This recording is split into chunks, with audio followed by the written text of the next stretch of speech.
Hey, John. What's that, Alex? You know what I hate? Movie? Yeah. Oh, good. All right. All right, so next week we're going to be watching... All right, you know what I hate, though? For reals? What do you hate? Batman v Superman, Dawn of Justice. I hate all of that as well. Faster than a speeding bullet. You're able to leap the tallest building in a single bound. More powerful than a locomotive.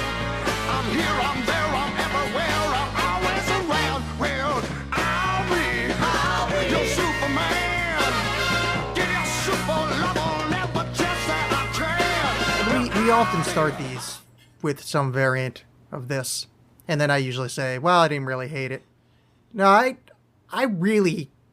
actively hate this movie, not even in the past tense. Yeah. I hate that it's in my head.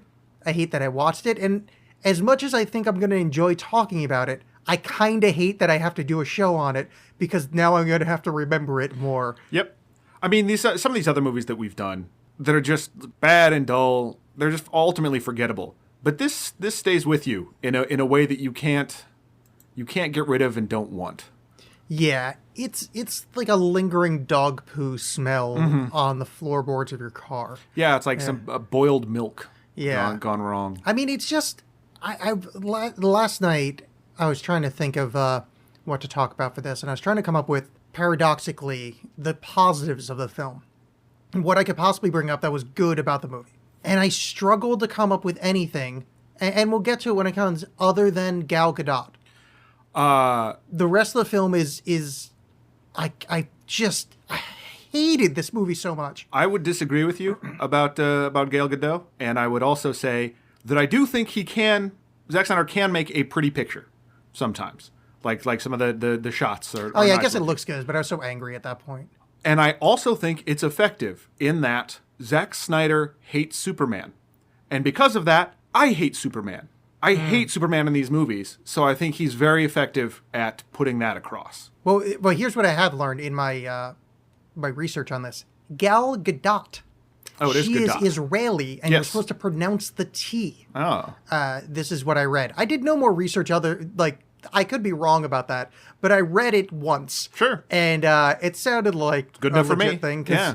You know, Gadot's very francophone pronunciation. Yeah. Yeah. That's the way I like to do it. And that's about it. I like that Negan was Bruce Wayne's dad. That's right. And now, okay, so let's go ahead and get into it, because that's how the movie opens. Shockingly, is a of Batman course, movie opens with the death of his parents. Now, a huge difference between the regular telling of the Batman mythos and this one. Thomas Wayne went to punch the guy. Thomas Wayne, normally, he's the victim of crime. You know, he and his wife are there, who normally they're going to see Zorro. Yeah, the Mask of Zorro, generally, yeah. This time they went to go see Excalibur, which is a weird movie to take an 8-year-old to. Yeah. But, so they're on their way out. They're accosted by a nameless figure. It's presumably Joe Chill. And, Thomas Wayne, goes like he's going to punch the guy. Because in Zack Snyder's universe, you can't just sit there and take it. You have to be a man. Yeah, and it's a demonstration of what his view of Batman is also, where instead of Batman being the character Batman, he's some kind of vengeance kill monster that just destroys everything in front of him, instead of the, kind of suave detective type that, makes it a point of not killing people. It's sort of one of the linchpins of his character. So he got Batman wrong. He also got Bruce Wayne wrong, which we'll get to as we go. But opening sequence, I was fine with it, just because what he did to Glenn and the Silk Spectre. Let's not forget that. So I'm kind of glad his dad's dead. It's a good example of how Zack Snyder really only cares about these people or these characters as being powerful. That's it. It's you can see that in 300, whatever. That's all he cares about, and that's how deep he wants to go with these characters, is just how powerful they are. Yeah, he wants to draw absolutely no drama from the whole being both a man and a god. It's just. These are heavy people punching each other. So they get out of the flashback. Well, sort of. Well, let's just, because the flashback is actually a voiceover. Is Ben Affleck going, Gotham was once a thing and now it's bad. And this is the line that I did, and it's just, I was less than 4 minutes in, I was done with this movie. He goes, in the dream I go into the light, a beautiful lie. Yeah, because fuck you, fuck your face, fuck everything about this movie. Because in the dream, and it ends with young Bruce Wayne falling into a cave, and the bats overtaking him like they have like in the Nolan movie and all this stuff. But they lift him up, and he starts sort of floating up into this. Then you realize it's a dream, and he's describing his dream to you. Yeah. And this movie is full of that crap. It's full of just these one-liners that are supposed to sound very profound and are not at all. No. And I honestly don't hate Ben Affleck. I feel bad for Ben Affleck because he's given and more than any other character in this movie. And I don't know why. I don't know why I have it out specifically for him, but just boy, this is a shitty Batman. But I think I like his performance as the shitty Batman, if that makes any sense. No, he did a great job. I compared this to the prequel Star Wars, where like Liam Neeson managed to be likable. Right. Same as Ewan McGregor, where it's you pulled off a miracle by appearing somewhat interesting while saying the worst stuff and doing the dumbest shit possible. Well, and he did. There was a moment, just a brief moment, that made me think of my favorite Batman, which is the cartoon, the animated series Batman, when he gets busted by Lex Luthor's assistant. And he's all like, that last martini was too many. And he's just this affable dope, which I always kind of liked that version in the cartoon, is that Bruce Wayne is just like, no, I'm a businessman, but I'm kind of a goofball. And it makes it seem more disarming than, I'm constantly like this, or I'm weird and uncomfortable even when I'm in Bruce Wayne mode. Yeah, okay. So I'm glad you bring this up, because this is one of the things that Zack Snyder doesn't understand about Batman, and doesn't understand about the guy he's putting in his fucking movie. One of the things Batman is, his character, because the real guy is Batman. We talked about this in Batman Begins. The character is Bruce Wayne. The character of Bruce Wayne is a drunken philanderer, playboy idiot. And that's the thing he puts on so no one looks at him too deeply and goes, oh, that guy's Batman. Because he's supposed to look like a dope. Yeah. This movie opens with Bruce Wayne, the playboy guy, driving through the wreckage with a light bar on his car. So he's some kind of emergency rescue guy. Yeah, so the attack from Man of Steel is happening and is destroying Metropolis, and Bruce Wayne has just landed in Metropolis, gets in a car, lands on a helicopter, gets in a car, drives away, leaving some other guy there, and starts, going into the wreckage. He calls his financial guy at the Bruce Wayne offices, or Wayne Tech offices there. Yeah. And is like, you got to get out of there. The guy that's on the other end, I think his name is Jack, is watching this giant ship blasting a laser into the heart of the city. Awful things are happening, but everyone in the Bruce Wayne offices apparently are too afraid to leave without his say-so. Yeah. Which I thought was very bizarre. And just really not to understate the point, Bruce Wayne is driving towards an emergency with a fucking siren on his car. That's not the character. We haven't finished the first scene, and you're already have done it wrong. But what else would a man do? In Zack Snyder's world, a man's not just going to stand there. Right. So you got to do stuff. Here's another great scene about that guy on the phone, who I refer to as dead guy on the phone. Are we to care? He goes, okay, yeah, I'll leave the building. And then he turns and goes, come on, people, let's get out of here. The boss said we got to... Like, there was no announcement. He just started yelling at people for not evacuating quickly enough. At no point did he go, hey, I was just on the phone with the guy that owns the building. He would like us to leave. He just starts berating people for not leaving quick enough. But why are they waiting really for shitty his management go-ahead? structure. Yeah. Well, no, there's a lot of things. One, they're in some kind of, like, torture scenario where they've Stockholm syndrome, where they're in love with this obviously terrible manager. Yeah. I mean, he's like the guy from Office Space. Just terrible. They're there on a Saturday. Finally, they leave, and somebody gets knocked to the building. A whole shitload of the Wayne Enterprises people presumably die. We find out later they actually are dying. Yeah. All during this, Bruce Wayne coming to the rescue. Which I couldn't help but think during this, because so these buildings are falling. Yes. And to preface this, let me say I loathe Man of Steel. I hate that movie with a passion that actually I couldn't carry over to this one, because I think I having that expectation now and going in with a sort of low expectation, but just I was so disappointed and angry in that movie because it is just so dark, dour. And this movie spends a lot of time fixing problems that Man of Steel caused, where at the end of Man of Steel, this battle is happening. Buildings are falling. Thousands of people are dying. And it treats it like, oh, it's fine. At the end, Superman and Lois Lane kiss in the middle of the devastation while ash rains down upon them. Oh, yeah, seriously. And it's treated like, hooray! Yeah, they're making out in ground zero dust, essentially. And So already I'm going to this movie with that expectation. So it didn't hurt as bad. See, that's why I thought you'd like this movie, because this is very much an answer to your complaints It from was the other was movie. my complaint. And so for this first section, I was sort of buoyed by that, where I'm like, all right, yeah, they're answered for this. This is all right. We drive in and this whole thing's so stupid. Okay. There's a girl just standing under rubble. Let me just diagram this for everybody. We see a girl standing under a building that's about to fall. Yeah, just standing there. Bruce Wayne runs up to save her and goes, "Where's your mommy?" She points up at the building that just got hit by Superman, right? In the spot that you got hit. Why was that girl outside of the building while her mom was inside? Yeah, I don't know.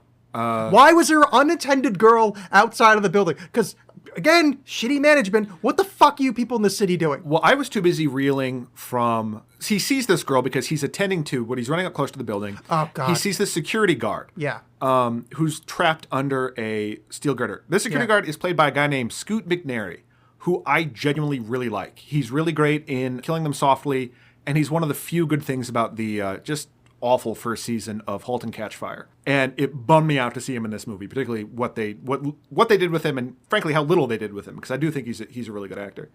But he's the security guard, and he's trapped under... His legs are trapped under the steel girder. I just want to start to be slightly pedantic here. Yeah. His shins and below are trapped. Yeah. Under the steel girder. Those are legs. Yeah. I'm just pointing this out later because it's played off like he's a paraplegic. He would just have scoop feet like Pistorius. It was just his shins down. Later in the film, they're playing it off as he's a full... They made a point of having just his shins and below be crushed, and then later in the film, his storyline is he's a paraplegic. Well, I think you could have, below the knees gone in a wheelchair. No, but why not just have him have a spine injury? Why show his... It's I see what you're saying. Yeah. The whole... They lovingly show the bottom of his legs fucked up. Right. He could just have those scoop feet. Right. Which I'm not saying that's a great ending, but this is here, I'll give it away for people. This is one of the main villains of the piece. Why set up a thing that doesn't pay off when it's not like you actually took documentary footage and went, oh shit, too bad that girder didn't land closer to his waist. Well, what I like the idea. I like the idea that it was vital that later when he climbs the Superman statue that there was these two writers in front of a whiteboard arguing about how you can't climb with scoop feet. And so then they just had to go back and redo it. No, but right there, his legs are dangling like he's paralyzed from the waist down. Yeah. But he had really bad broken. If we're already here, this is going to be a long... No, I get it. I totally get it. He's the impetus for the film. His injury. It would be like if bored on the 4th of July, it turns out that he had just broken his tailbone. Like it's like, yeah. Like Lieutenant Dan actually just stubbed his toe. Yeah. Like he is the impetus. I'm not saying some fucking third-rate guy, some guy, man number 4 got injured in a way. It's not.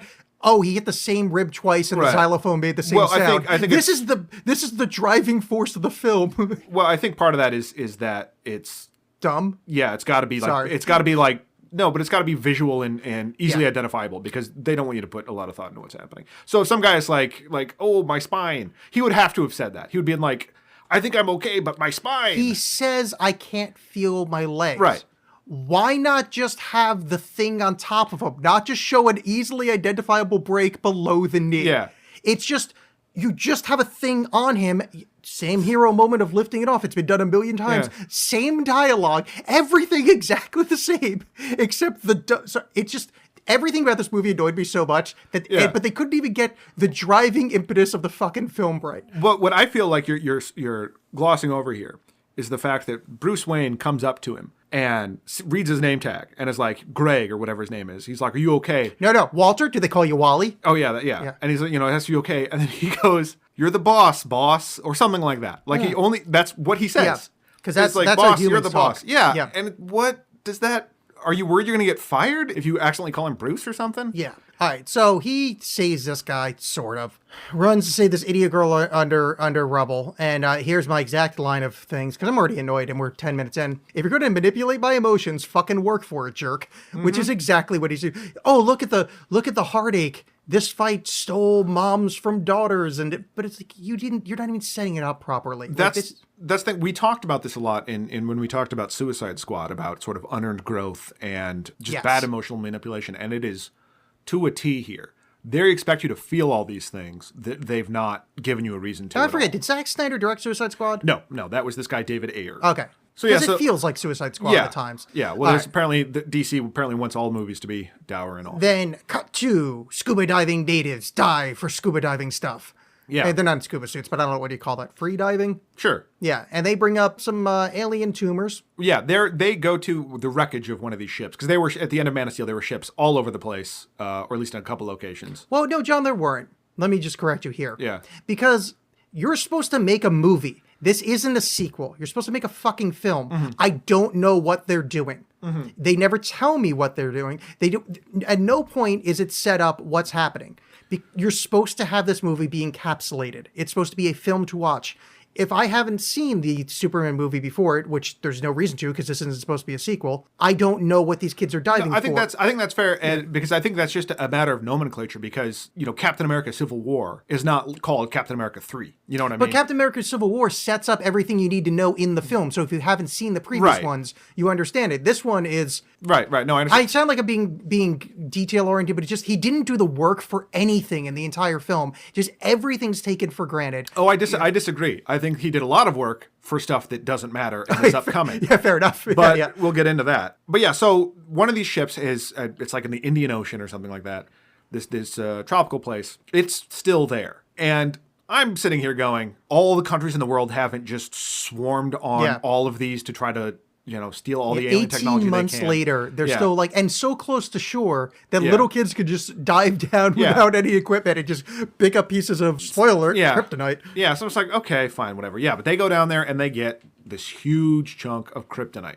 The mineral. Because they don't call it kryptonite. Because again, why? Why would you? Because they want to earn saying kryptonite later. Yeah. But you don't. Sorry, I'm just. There's everything in this movie annoyed the shit out of me. They keep referring to Superman as the Kryptonian. Yeah. Which I don't know.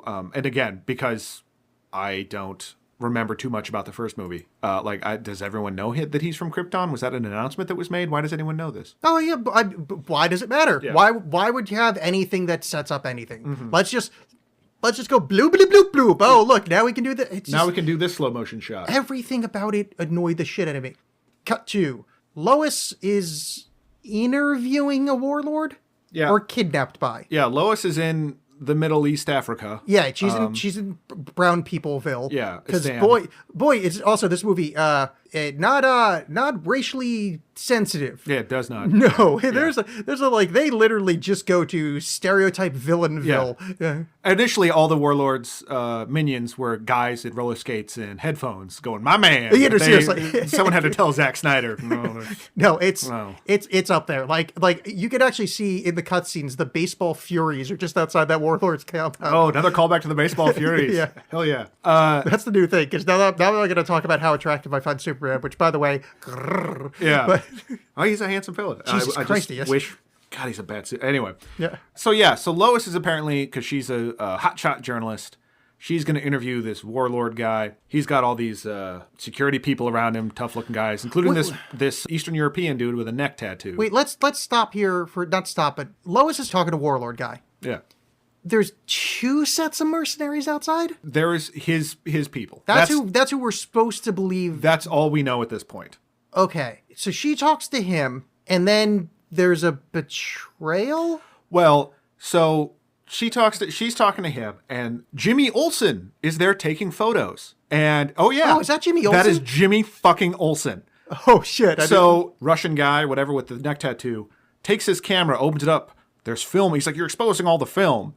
Because we're still using film in 2017 and whatever. Then he pulls out the film, and sure enough, in the middle of the film canister is a tracking device. Yeah. And he's like, he's a CIA plant. They pull guns on him, pull guns on Lois. Jimmy Olsen says in Farsi or whatever, says, "No, she had no idea. We used her to get access." They shoot him in the head. Yeah.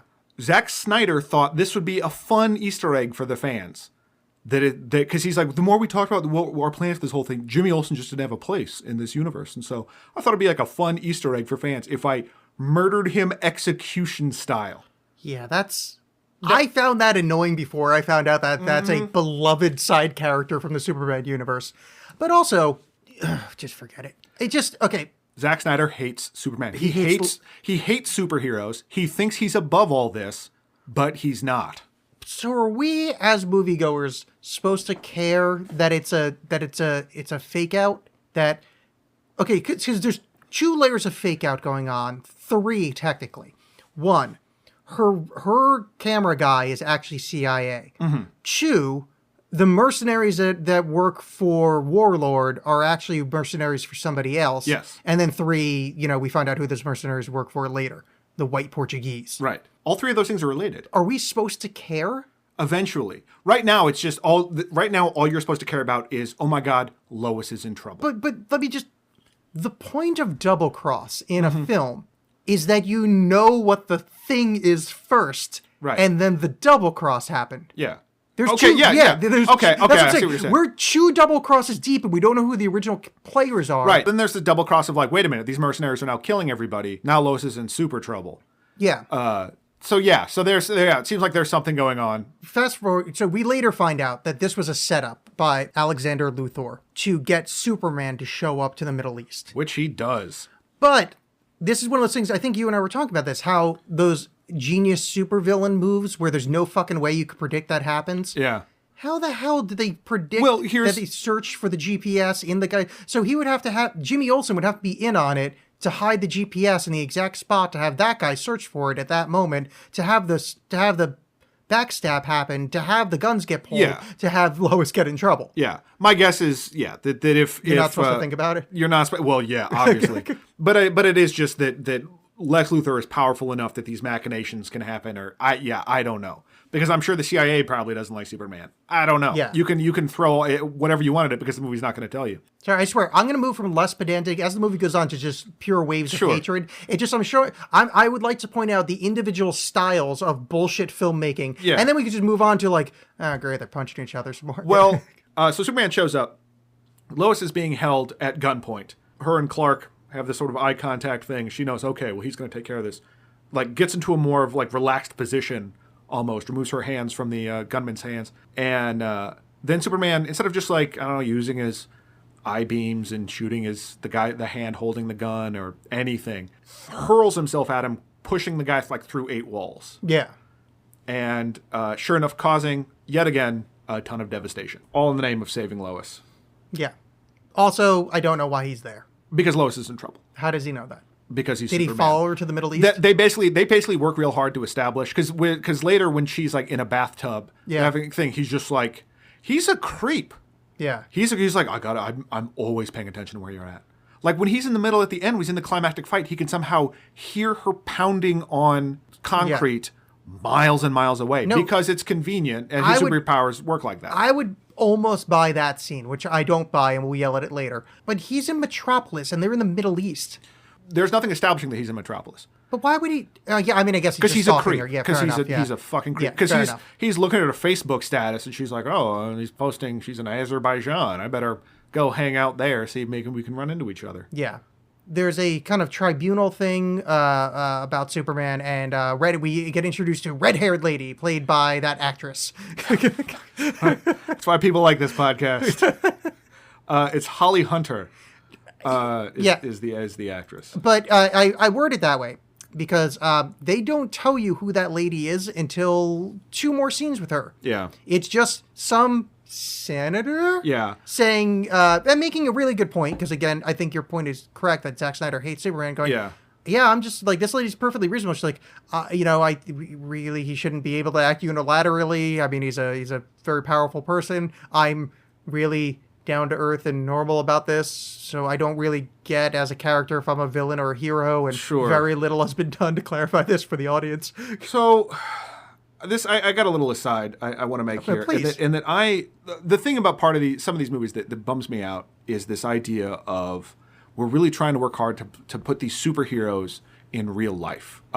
So you have all these clips of actual media people, of people like Anderson Cooper, and Neil deGrasse Tyson.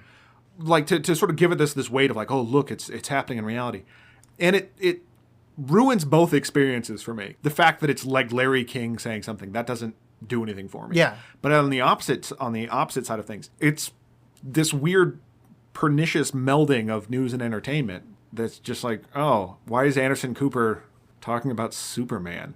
Shouldn't he be covering some devastation somewhere or something, you know? I agree, with the exception of Sharknado, and I'm not kidding, where Al Roker and whoever's co-host is are talking about Sharknado. Yeah. That's funny to me. Well, because it's so dumb and over the top that there's no this isn't a dangerous line between entertainment and news. This is just some dumbass shit. And it's one thing when it's like Nancy Grace shows up because whatever, it's Nancy Grace. But yeah, when it's like actual news people like Charlie Rose, it's just kind of feels gross a little bit. Yeah, it was pretty awkward. So we've established red-haired lady, but it's also that that's fine. But it's also all the Senate stuff, which like Marvel has done as well. Just gets dull. Like I don't like superhero boardroom stuff that much. The Marvel did it a little bit better because it directly influenced multiple plot lines. This was just a device to set up Luthor as a villain. Mm-hmm. This entire thing about tribunal for Superman only works to further Luthor's plans. Yeah, and I keep saying Luthor because it was pointed out to me, a fellow at work mentioned this to me.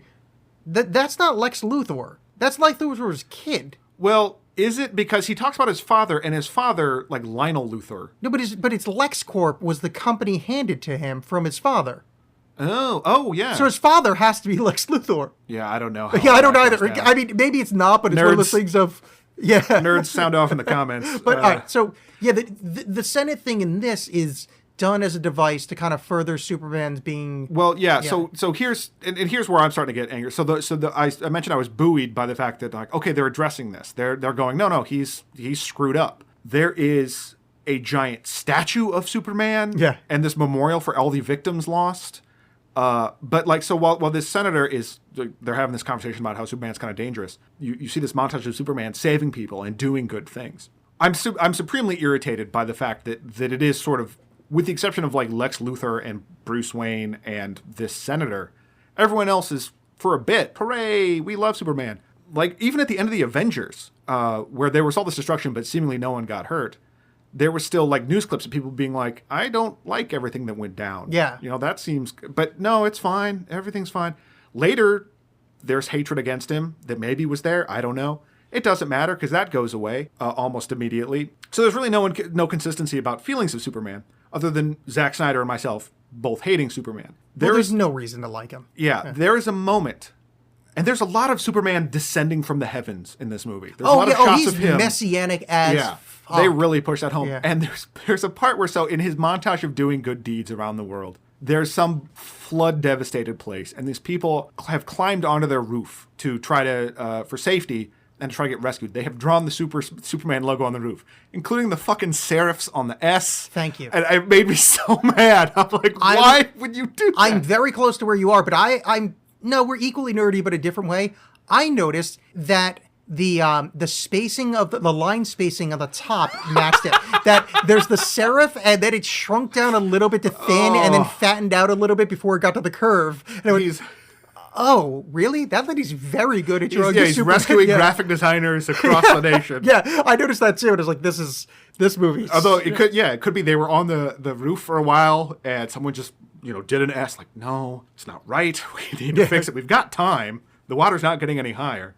But yeah, and then like she looks up and he descends from the clouds, and so there's also a montage of that. And what we're at now is Lois goes home from the I'm in Badsville, and has a nice bath after finding a bullet. Yeah. And this is the only part of the movie that I liked because I'm like, man, of the nudity. I would like to see her boobs. And that's it. Because this movie's terrible. And then Clark shows up and they have a gross bathtub makeout. Well, so she finds this bullet lodged in her moleskin. Yeah. And she's concerned about it because she pulls it out and it's unlike any bullet she's ever seen before. And she hears Clark come home. Presumably they live together. If not, I would not be surprised if Clark's just like, I brought groceries. Yeah, probably. I thought you might need some. That's probably exactly right, yeah. I know you ate people like eating. So show me your digestion. And she gives him this whole speech about like, so Superman kind of just showed up on my job. He came to visit me at work. That was weird. And he's like, baby, I gotta I got your back. Like, Yeah. I can't have you talking to other men without me being around. And then, they have this gross makeout scene. They just equivocate, like, yeah, no, it's fine. Don't worry about it. It's all fine that this is happening. And then they start making out in the bathtub. He gets in the bathtub with her clothes on, and she's like, tee-hee, what are you doing? This is crazy. My question, because I can't tell how much of it is Zack Snyder hates Superman, or how much he's just an incompetent person with emotions, like that he doesn't have them or something. Because was that supposed to make them endearing to us? As that was the attempt? Or, I think so. Or did he just read in a book that you're supposed to have them tee-hee while making out, and that's the scene? I don't know, but yeah, I think both of those things are true. Yeah, because fuck that. All right, so they make out. Cut to bats are an awesome cinematic device cutting between scenes. Yes. Not since the fade wipe of Star Wars are bats. And it's and one of the cooler scenes visually in the film, and I say that with great hesitation because I don't want to give this movie anything. Is the police find a bunch of slave girls in a house in Gotham in a cage in the basement, and they're like, "Hey, come out!" She's like, "No, I don't want to come out. There's a fucking monster out there." And they're like, "There's a monster," and he's like, "Yeah, there's a monster out there." And the cops are like, "What are you talking about?" And they go upstairs. The monster? The monster's Batman. Yeah. And he's hiding in the corner. And then does this weird, like, kind of grasping to the ceiling monster Monkey crawl. thing, yeah. And it looked badass. And I was like, oh, I wish it was in a movie that didn't suck. Yeah. Because that scene was great. Yeah. It's like, sets up him being badass, sets up him crawling the ceiling, and then, unfortunately, it also sets up that Batman brands people and with the bat symbol. I love this. And I don't mean that at all seriously. Yeah. Because not only does he brand people, like he beats people up and he brands them as like a criminal, gives them his own scarlet letter. Apparently when those people go to jail, they get murdered. They get like treated like shit and murdered, which doesn't make any sense to me. Because I got, I robbed a store and I got my foot caught in the ATM. You're cool. We like you. Oh, I got beat up by a superhero. Boo, murder you. So I had to look this up, and this is one of the many times I paused this film. This is the first film that beat me. I mean, I had to take breaks. Yeah. And this was one of the first breaks. I took a break and looked up the Batman branding and this is what they posited. That much like never happens in the real world, that pederasts get beaten up in prison. You know, that thing of like, you touch a kid, you get your ass kicked in prison, which just doesn't happen.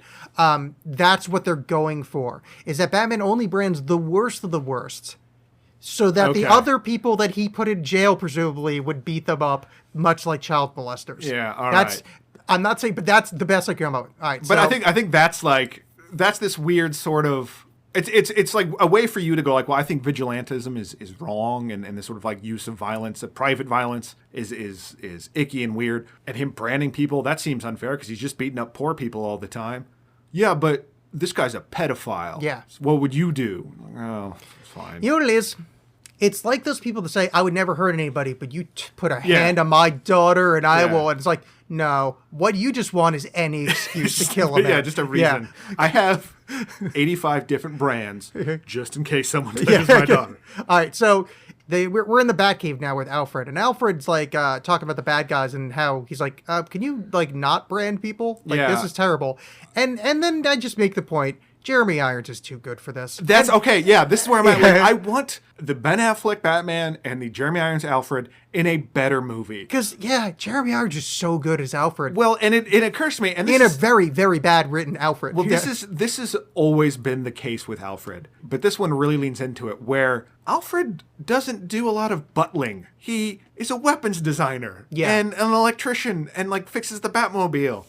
And it's sort of implied that he does a lot of that stuff in these other iterations of Batman. But this one, that's all you see him doing. It's not Michael Caine in a bow tie. To be fair, Wayne Mansion is burned down. Wayne Manor is burned down. So it's not like he's got a lot to do. True. He's got to clean like a 2-bedroom condo. That's true. He's got a lot of times for weapons design. So he's like, I can't really do a Jeremy Irons accent. So in its place, when good men go bad, we're gonna go. It's Paul Hogan. That's great. Exactly. Hey, when a good man is bad, we're gonna have to learn about them being cruel. It's the worst speech ever.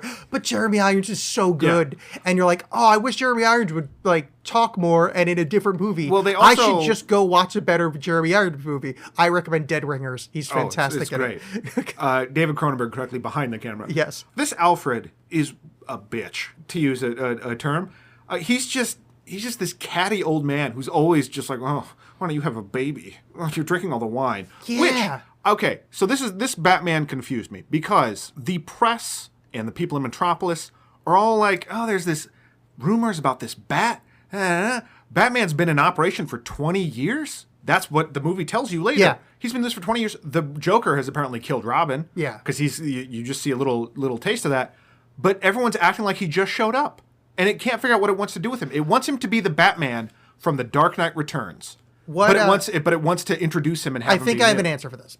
I think what they're going for is that he used to be good at his job and was the Dark Knight, secretive, cryptozoological almost. Like he's you can barely prove he's alive. 18 months ago, he started branding people and making himself far more well known. But he used to try to hide himself. He made active strides to hide himself. What about the bat signal though? No, but whatever. I just mean like that could be the cops trying to hide them. I'm not saying this is logically consistent, but I think what they were going for is that Batman changed 18 months ago. Well, whatever they were going for, they didn't do it. Yeah, no, but I can give you the answer. It's not a satisfying one, but I think that's what the idea was. That he used to be the secretive force, and then when the Superman fight happened, something in him snapped. That was the whole thrust of Jeremy Irons' speech. Right. Well, but that's the other thing is that so at one point Batman is. I think it's after the LexCorp party or something. Wakes up, he's in bed with some woman, and he gets up and has some wine. So Batman drinks. That's what I'm talking. I guess this is what I was referencing before. Yeah, and then like Jeremy Irons gives some kind of thing about like, oh,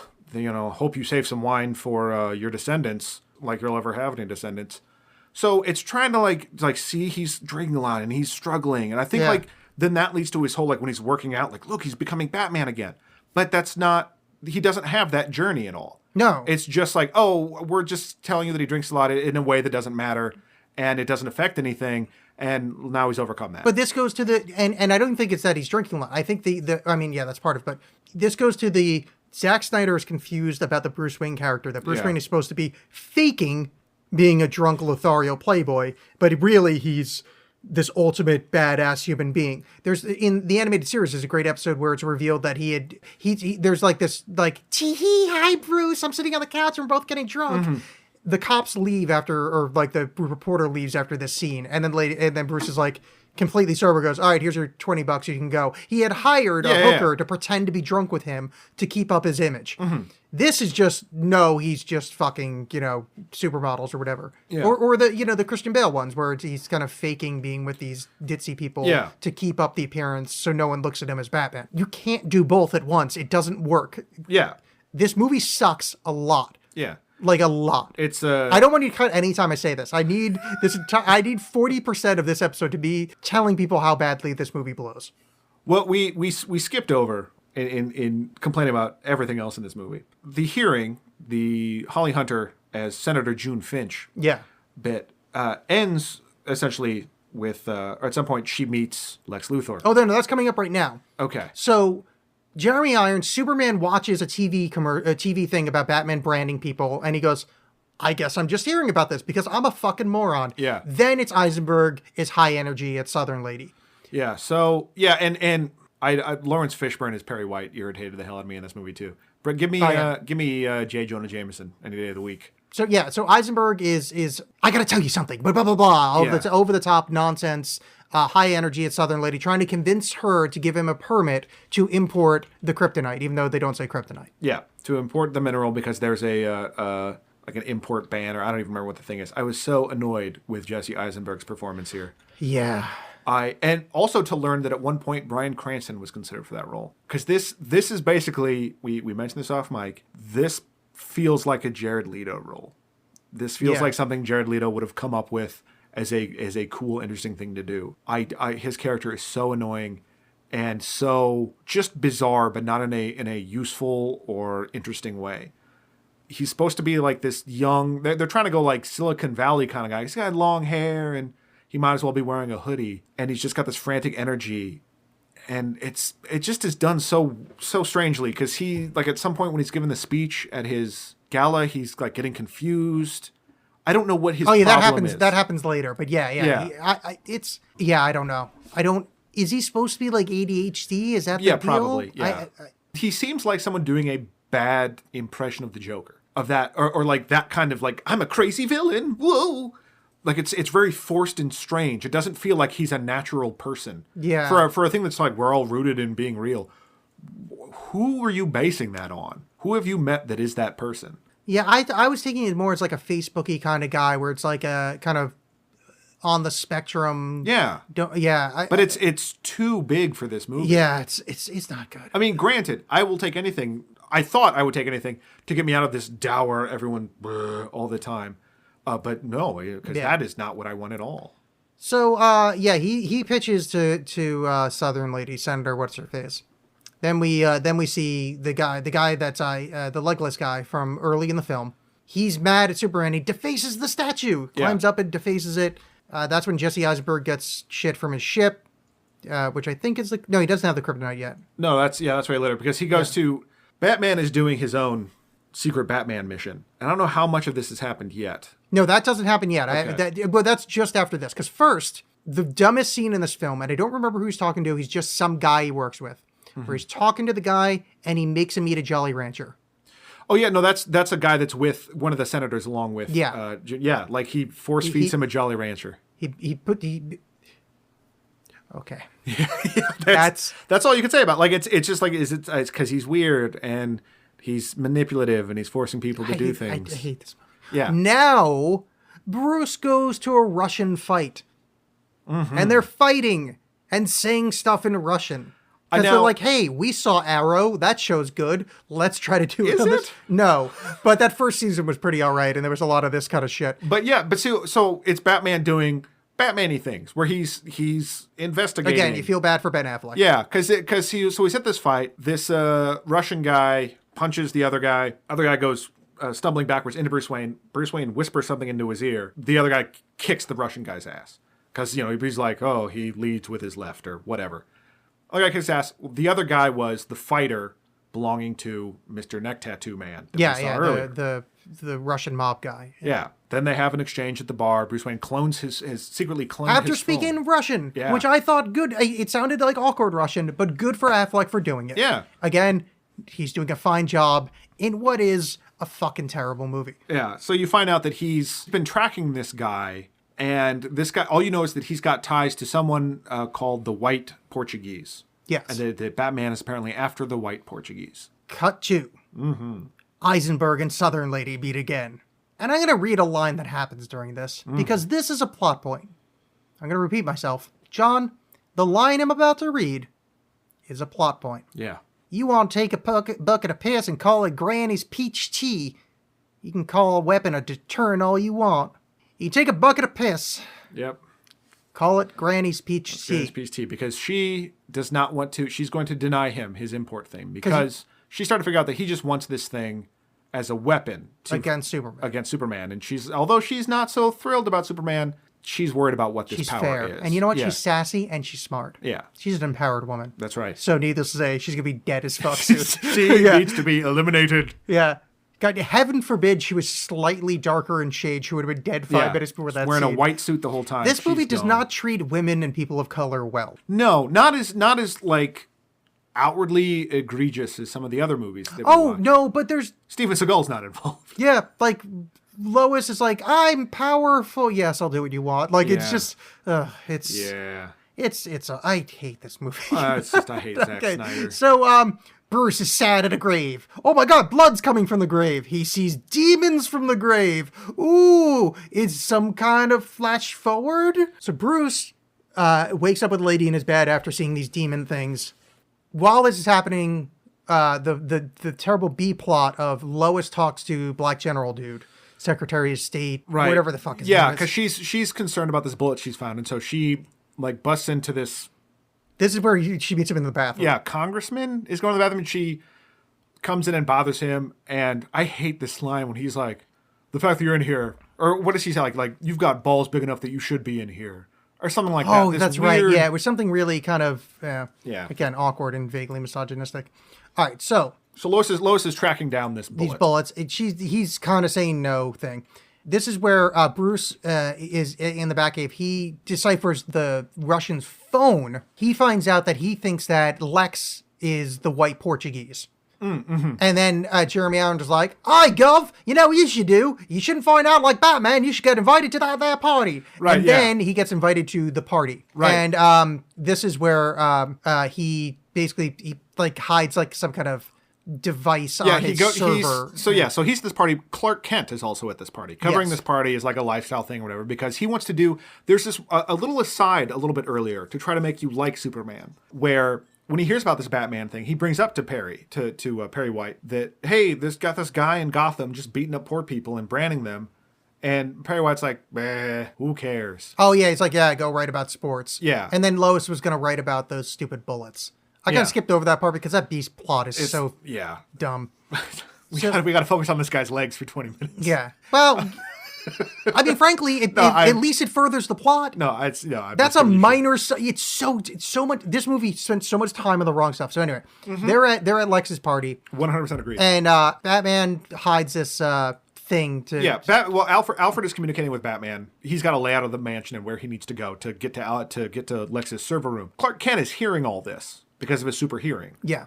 But so he sees Ben Affleck go down to this room and he hooks up this device, this really conspicuous device, to some wires, and he's interrupted by Lex Luthor's sidekick minion Mercy, who I hate, and I don't blame the actress for doing it, but all she's there to be is pretty and spindly, and that's it. Yeah, there was no point to her character. She's great in the animated series, the Justice League animated series. She's great in that. She's somewhat of a character in that. And this is just like, no, she's just this woman that's just there to follow whatever Lex Luthor wants her to do, including getting blown up, but whatever. Gotcha.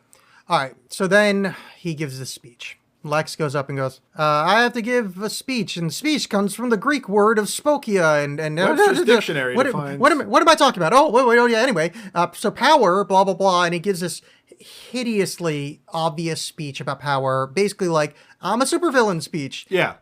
During this, we're cutting to other crap at the party that's furthering plot. We see the first view of Gal Gadot walking by. Now here is the epic, the first meeting, the Batman v Superman, nigh the dawn of justice. They meet each other, and oh boy, they got quips. So they would meet each other, and I question, does Bruce know that Clark is Superman? No. He doesn't? No. Okay. Because Bruce is a fucking asshole to some guy he meets at a party then. Yeah, although I don't remember, because didn't he kind of ask him a leading question? Didn't he kind of sort of surprise him with something? Because he was just like, oh, hey, and then... but not that much. Yeah. And then Bruce has the biggest burn of the movie. Gotham City has a history of freaks dressed like clowns. Yeah. In reference to Superman. Sick burn, Batman. Yeah. Sick burn. I like this angry Batman, because Batman's a psychopath. And there's something of that Ben Affleck does bring to the role. Yeah. That it's not just this... When we talked about Batman Begins, we mentioned earlier, like, that there's this triumvirate of characters, basically, that make up Batman as the fake Bruce Wayne or whatever. That the seething rage, I don't think Christian Bale did nearly as well as this, as Ben Affleck did in this. Because I do think that's a large part of Batman. And I do think it was more brought to the forefront in this, and I credit that more to Ben Affleck than Zack Snyder. But again, just not at a party. He's supposed to be playboy billionaire Bruce Wayne, not seething cauldron of hate. Obviously, that guy's Batman. Yeah. Like, anybody could walk through and go, oh shit, that's probably Batman. Yeah, like, look at that angry giant man right there. Yeah. And as much as I do like the oaf of the cartoon, this guy's clearly a rich asshole. And that was consistent, at least for a guy that owns a company that the employees can't leave when the world is being destroyed around them. Yeah, fair enough. Yeah. All right, so Superman runs off from the party to save a girl that he sees on TV because she's about to burn to death in a fire. Right. Diana leaves, stealing Batman's car and the device that stole the data. Yeah. And then Superman is a messiah to people in face paint, which we referenced earlier. Yeah. So here's a moment or things leading up to the party. But so much of this movie, there's too much of everything. I did not need the scene of Batman uncovering the sports car, getting into the sports car, driving to the place. That's a very good point. Other than being product placement for the, whatever. But there's just driving so to much... the mansion, Wayne Manor, sort of. There's so much stuff where it's just like, oh, just get on with it. Like beats, like there are takes that just go on like a bit too long where you're like, okay, yeah, you just move on. Yeah, so I just wanted to bring that up because that made me think of that, like going to the parties when I really started to notice this, that it's interminable in some ways where it keeps showing stuff that I don't need. This also, and we can talk about this a little bit later when the action starts happening, is John, stopping you right there. We've been talking for nearly an hour. God damn it. And you just said the sentence later when the action starts happening. God damn it. This movie sucks. Yeah. Sorry. Well, just like there's so many, it's sort of just a stylistic thing. I'll save it for when we get there. Okay. God damn. Speaking of focusing too much, I would like to fast forward here. And if you have something about these, we can go through. Obviously, we get video clips. This is where Neil deGrasse Tyson yaps about evolution. Okay, yeah. So this is actually where the heroic stuff is happening. Southern lady wants sanctions. Wheelchair guy and Lex meet. Why is everything glitchy there? That drove me nuts. Yeah, that was weird. Yeah, right? that was just a stylistic choice that I thought was really stupid. Now here's the thing: Clark and Perry, Perry White yells at Clark about being the sucky reporter because he's like, "Hey, I went on your cloud drive and I was expecting that." The article I told you to write because I'm your boss, and you got all the shit about Batman. Like, what the fuck? And the thing is, he's got a goddamn good point. That's your fucking boss, dude. Write the god. You're Superman. It would take you 4 seconds to write a. He's a bad. He's bad at his job. He's a terrible reporter. Because like later, like he disappears to go do something, and Perry White's like, "Where is he? He's gone all the time." Yeah, and it's like, yeah, it's not like. But in the TV show or other movies, he breaks good stories. He does things. This one, he's a fucking beat who gives a shit lifestyle guy. And Perry White puts up with a lot of his shit. All right, so the dumb clips. This is where we get to Bruce. Diana's at the museum listening to somebody talk about the knife of Alexander the Great. Yeah, I just want to... Why is she in this movie at all? Because I needed something to like. Okay, that's the only answer. Because she doesn't belong there. She doesn't. The problem is this movie spends way too much time setting up franchises, and we'll get to the egregious part later. Yeah, but it spends way too much time doing this because she does not need to be in this movie at all. If it was a shorter movie, it's fine. The only reason she's the highlight of the film for me. Mm-hmm. The only reason that works is because one, the rest of the movie sucks, and I give up on it as a film, so I'm just grasping at a thing. Sure. And I like her. So So she's at the museum listening to this guy talk about the knife of Alexander, the one that cut the Gordian knot. Mm-hmm. And then Bruce goes, "It's not the real one, it's a fake." And she goes, "I know, the real one hangs over the bed of Tsar And I went, all right, that's what this is doing. Because Boo is correct. Boo is very correct. And that's pretty much it. And she's like, "Oh, I'll give you your drive is encrypted. That's military grade encryption. I can't break it. I've left it in the glove compartment of the car I stole." Ben Affleck's like, "God damn, that girl looks good," and lets her go without yelling at her at all.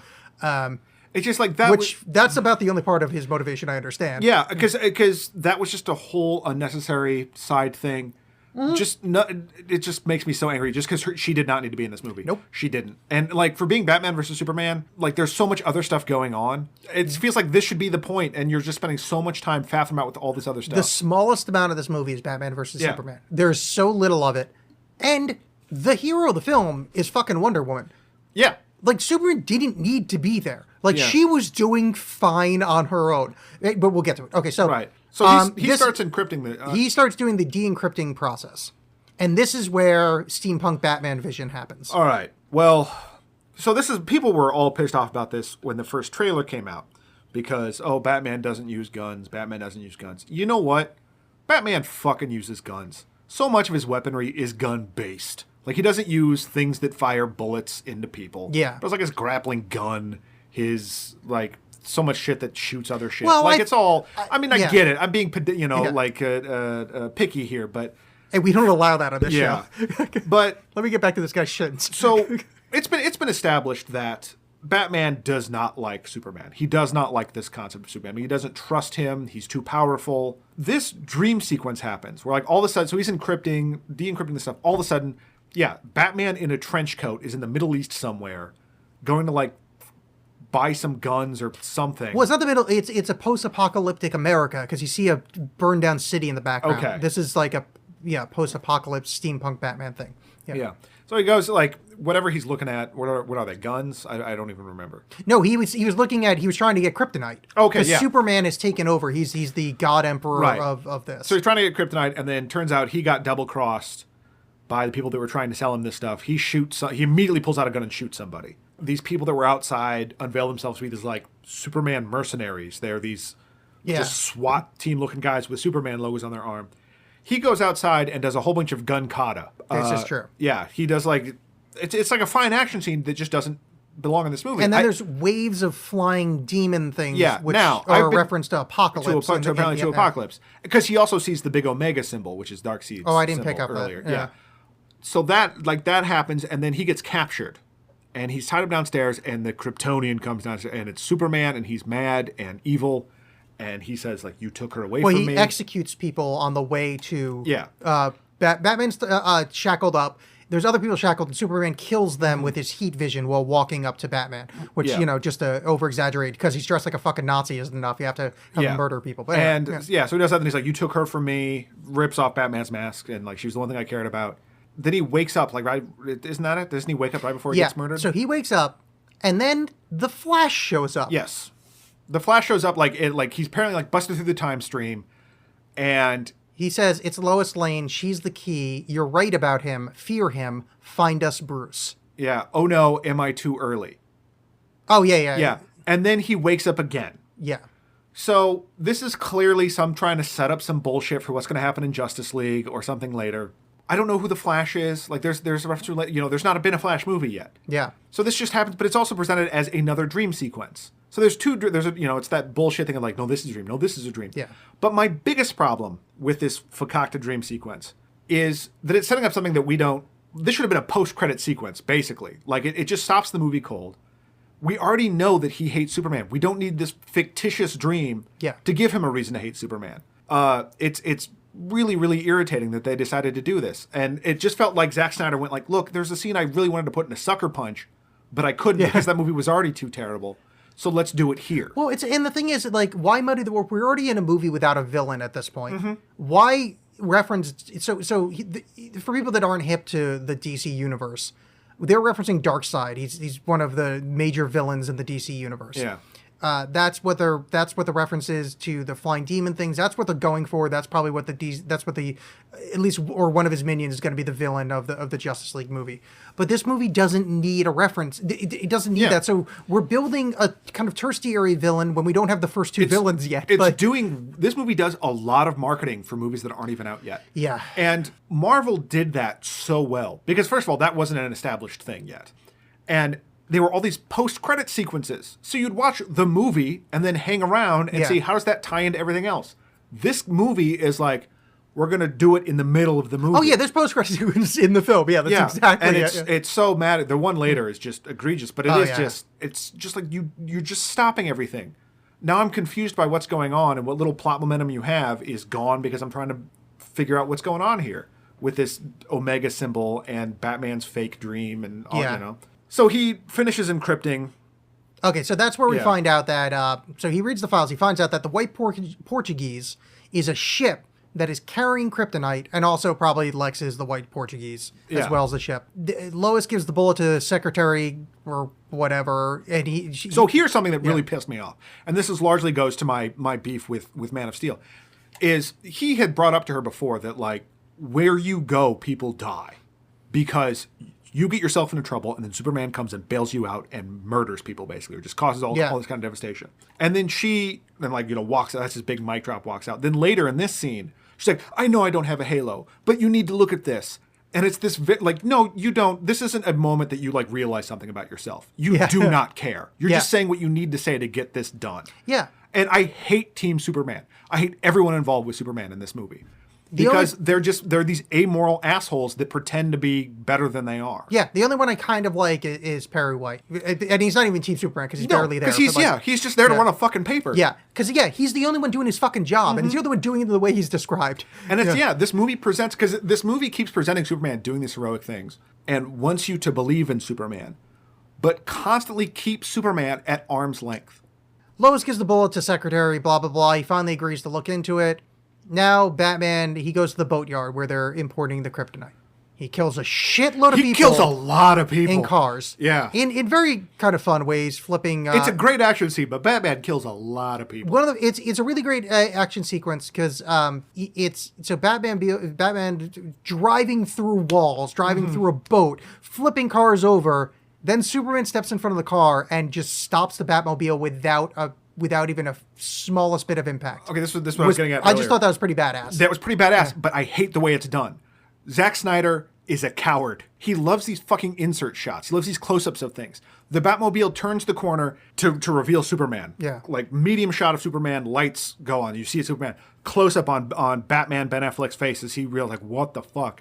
Close-up on the Batmobile hitting Superman, I guess, and then careening offwards. If you could have done that in, like, a long shot, how much more impressive would that have been? Yeah. But no, it's just this, like, everything's got to be super close and tied in and action-y. And it's like, you couldn't allow this to happen in a wide shot. You needed to cut because you have no confidence in what you're doing, apparently. But and that irritated the hell out of me. I like the concept of, like, they were setting up how badass the Batmobile is without me knowing they were setting up how badass it is.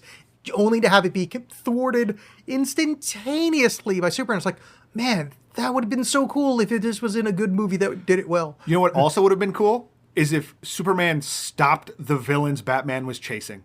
But instead he lets them get away just to go, hey, stop doing what you're doing. That's a good point. Bye. Superman fucking blows. Yeah, so I'm Superman and you're bad and I don't like you for branding people. Grr. And then Batman's like, I'm going to be mad at you. And then he goes, do you bleed? And then Superman flies away. And then he goes, you will. Yeah. Oh, which God. is just the most hacky fucking. Yeah. I mean, if this was like 1977 and it was like a Dirty Harry film, badass line. Yeah. But no, that's about at least 30 years too late. Yeah, that's their big. They don't even have like a tete-a-tete. It's just Superman like just flexing nuts, being like, "I'm all powerful, don't fuck with me." And then that's Batman's response. Not like whatever. So so what do you do after I'm a god from outer space? I just badass talk to this bat demon from Gotham. What do I do as a near deity after this confrontation? I go and talk to Mommy. Yep. He goes back to Smallville or where the fuck he's from to talk to Ma Kent. And she gives the speech of, you need to be the hero that they want you to be. Because I never wanted you to have... Well, it just... Anti-Superman stuff at this time is at a fever pitch because Lex Luthor has met with Scoot McNairy's character, the guy that lost his legs, and has provided him a wheelchair and John, a nice he didn't suit. lose his legs. Okay, all right. The guy that is faking it. Yeah, old lazy feet, old fucking Nod Pistorius. Find some bootstraps and pull yourself up by them. Using him as a catalyst to rise up anti-Superman stuff, gives him this fancy wheelchair and a nice suit, and gets him to talk to the senator, or whatever, to represent like, he made me half a man, let me talk to him, he needs to be held accountable for what happened. Yeah, they're going to have like a town meeting thing where Superman and anti-Superman people, and they're going to... The whole thing with the senator lady is that she wants to have an open forum to discuss what he can do. Because she's very pro-democracy. She does not like him acting unilaterally. Yeah, okay. He talks to Ma Kent. She's like, you got to be the hero they want. Didn't need to be there. This woman doesn't need to be in the movie, except you need to set up that he likes his mom, because, spoiler alert, she gets kidnapped later. Lois meets up with General Guy again, and General Guy goes, so LexCorp made the bullet. He's a bad guy. Again, doesn't matter. Let's just pass over, because that entire B plot means nothing. Mm-hmm. You know why, John? Why is that? Because she doesn't talk to fucking Clark about it. Her entire plot is powerless. It does nothing. You know what? It reminded me of Daredevil. The first series of Daredevil, where and it's a similar thing where this reporter and like Foggy and whatever are finding out this information that you as the viewer already know, that Daredevil already knows, and it's just a waste of everyone's time. Yeah. And this and that, like, you're like, oh yeah, he had these machinations, and other than maybe setting up that putting her in more danger because they know she knows. That's not communicated if that's indeed what that's supposed to do. Yeah, so basically she's getting tied to train tracks. She's a powerless woman that's only there to put herself in danger. Yep. It's just and frankly, garbage. Amy Adams deserves better than this because she's a good actress. Yeah, no, exactly. It just I don't want to be fucking trying to white knight some shit here, but like I was upset with the way she was. It's like you're supposed to be like she's just it's fake power. You could argue that has always been the character of Lois Lane. So while it is sort of true, I thought she was supposed to be like smart and good at. It should have been done better because I think they tried to do that a little bit better in Man of Steel, but this one they got rid of all that. Yeah, because it's terrible. All right, so we go to the meeting where the Southern lady is doing the meeting, and wheelchair guy's there. Lex is second in command. Mercy. Yeah, well remembered. I knew that from the cartoon. They mentioned it once because I spent so long hating her. Like at one point, Lex Luthor actually like calls her by name. Oh, okay. And then I was like, oh right, yeah, because he meets her outside the courtroom, and they have some tete-a-tete, and he one of the many terrible lines of this movie. He says, you know what the biggest lie in American history is? That power is innocent. Oh, okay, that's a thing people have been saying. No, it is. It's like those things people say. Is that what was the phrase? All monsters live in. There are monsters. Thank you. That's exactly what it was really leading you to. All monsters live in Gideon, or whoever the fuck it was, Midian. Yeah. It's just like, okay, it's another like, isn't this deep? Have you really thought about this? Yeah, I love being in freshman. Yeah, exactly. Yes, philosophy 101. I too got high in 10th grade. Yeah. Yeah. All right. So we go into the meeting, and she's like, "Hey, I'm going to talk to you about stuff," and then she looks on her desk. And before that, so Superman has arrived. I probably should establish this. There's waves of people outside that hate him. They're like, aliens go home. In fact, one of them has a sign, and I swear to God, the font looks like the logo for Aliens. Without the fancy. Oh no, I didn't notice that. It was very. It looked very sure similar. You're right. It looked very similar. But yeah, I was just like, okay, fine. But you know what? We're dumb, uncreative assholes, and someone would have done that in real life. So fine, yeah. Have I mentioned in the last 5 minutes I fucking hate this movie? Okay. So, but Superman lowers himself to show up to this town hall. Yes, God came down from his high perch. He walks in. I like this sick burn. Where he like, it's a hush, and he walks up, and the senator, Holly Hunter, says, I really want to thank our witness for stepping forward today, and then references Scoot McNairy in the wheelchair. Like, not even like, oh yeah, Superman, you're here? Yeah, thanks to this guy for being brave enough to face you. I'm like, oh, that's a catty little burn. Yeah. She starts giving this whole speech about how, he shouldn't act unilaterally, and there's some questions about how he operates, and then she starts getting really confused. She sees a jar on her, like in front of her. Jar? And she's just Is dumbstruck. It of the Mason variety? The very same. Wait, like they have in the South? Like where she grew up? The very same. And this goes on way too long. This isn't even effective as like drawing out tension. It's because you're just going, wait, what's happening? What's with the jar? It's not... It doesn't work as like a tension building. Like you can tell there's something wrong. Wait, John, did you notice that the jar, it had liquid in it? Did you notice that? It did have. Oh, liquid you did. Okay. Yeah. Oh no, then you're fine. No, then your point stands. I just wanted to make sure you noticed. Yeah. And did you notice the color of the liquid? Yeah. What color was it? It was yellow. Yellow. What other liquids are yellow, John? Mountain Dew. No, I don't think it was Mountain Dew. It wasn't carbonated. No, it's pee, but just like... Oh, no, I get it. But I don't know what's going on. Like, there's pee? this... But there's just that there's a jar, and it's yellow. She's confused, and it goes... Like, her stammering goes on way too long. No one else... Everyone's starting to kind of get concerned. Which, by the way, one of her fellow senators is an actual senator, Patrick Leahy.